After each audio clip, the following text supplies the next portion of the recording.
जय श्री कृष्ण मित्रों। महाभारत निसंदेह भारतवर्ष की सबसे बड़ी त्रासदी है। इस महायुद्ध के लिए कई घटनाएं जिम्मेदार थी। इनमें से एक द्रौपदी का चीर हरण भी था। महाभारत में धूत कीड़ा के समय युधिष्ठिर ने द्रौपदी को दांव पर लगाया और दुर्योधन की ओर से मामा शकुनि ने वह दांव जीत लिया और पांडव धूत कीड़ा में द्रौपदी को हार गए।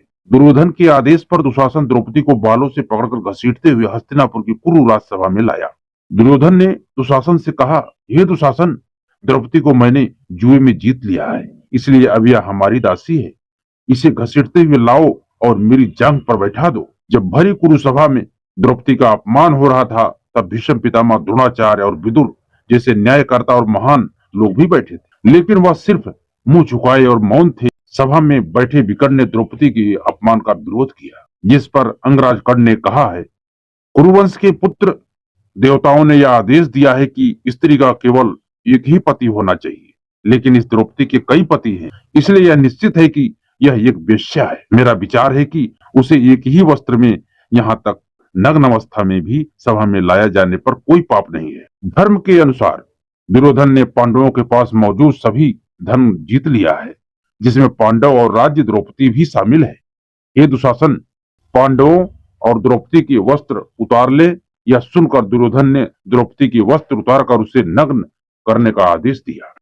अब द्रौपदी को इस बात का एहसास हो चला था कि संकट बड़ा है। नमस्कार दोस्तों, हमारे मोटिवेशनल आरके ब्लॉग चैनल में आप सभी का बहुत बहुत स्वागत है। दोस्तों, आप लोग चैनल में जय श्री कृष्ण अवश्य लिखें, ताकि आपके पूरे घर परिवार के ऊपर भगवान श्री कृष्ण की कृपा सदैव बनी रहे। तब द्रौपदी ने अपने सबसे प्रिय सखा भगवान श्री कृष्ण का नाम पुकारा और भगवान श्री कृष्ण ने द्रौपदी के चीर को बढ़ाकर उसके सतीत्व की रक्षा की। आखिरकार द्रौपदी के चीर हरण का प्रयास असफल रहा।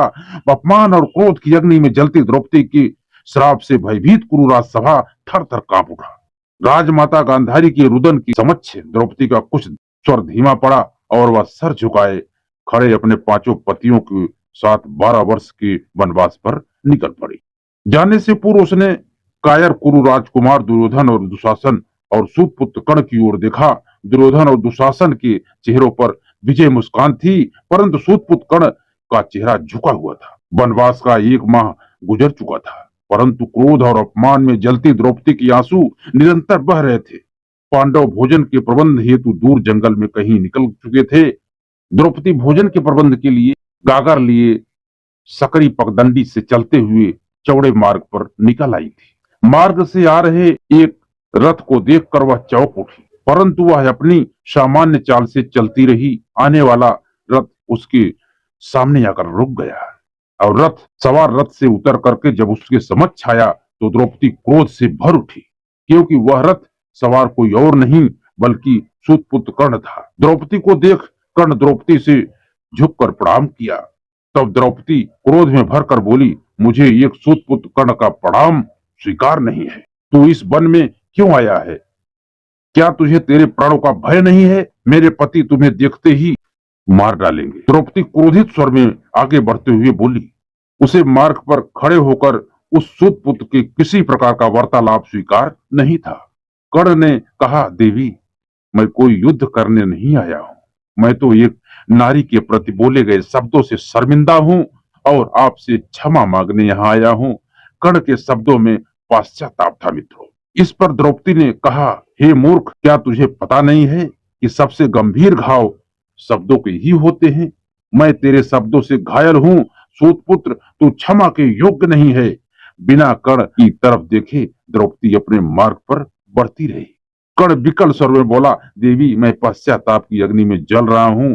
जिस जिह्वा ने तुम्हें अपशब्द कहे उसे काट कर तुम्हारे चरणों में रख देना चाहता हूं। द्रौपदी बोली, मुझे वेश्या कहने वाले पापी, मुझे तेरी जिह्वा की आवश्यकता नहीं है, मुझे तो तेरे प्राणों की आवश्यकता है। काट, अपना शीश काट कर रख दे इस मार्ग पर, ताकि मैं उसे ठोकर मारकर इस मार्ग से परे कर सकूं। तुझ सूतपुत्र का रक्त और शीश इस मार्ग को अपवित्र ही करेगा।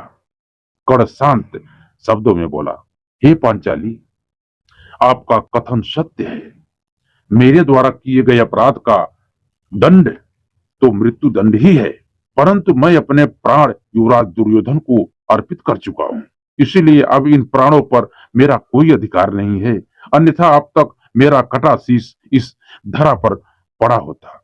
द्रौपदी बोली, सूत पुत्र कर्ण, तू कुलीन लोगों में रहकर उनके कायरतापूर्ण शब्द किंतु परंतु अन्यथा भी बोलना सीख गया है। यह क्षमा मांगने का स्वांग अब बंद कर और यहीं ठहर, मैं तुझे क्षमा नहीं करूंगी। यदि युद्ध हुआ तो मेरा पति अर्जुन तेरा शीश काटकर धरा पर गिरा देगा, और यदि युद्ध नहीं हुआ तो तेरा तो मैं नहीं जानती, लेकिन एक दिन मैं क्रोध में और अपमान में जलकर मर जाऊंगी। द्रौपदी क्रोधित होकर बोली और कर्ण को मार्ग में हतप्रभ खड़ा छोड़कर अपने मार्ग पर आगे बढ़ गई। तो दोस्तों, यह था महाभारत युद्ध से पहले कर्ण और द्रौपदी के बीच आखिरी संवाद।